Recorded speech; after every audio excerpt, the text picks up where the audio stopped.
Sumuko ang puso ko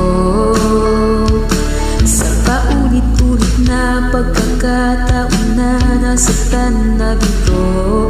Mukhang delikado na naman ako, o bakit ba kinikilig na naman ako? Pero ngayon ay parang kakaiba, pag nakatingin sa iyong matang mundo ay kalma.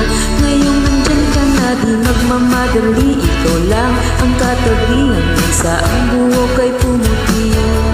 Di na maghanap ng kung anong sabi sa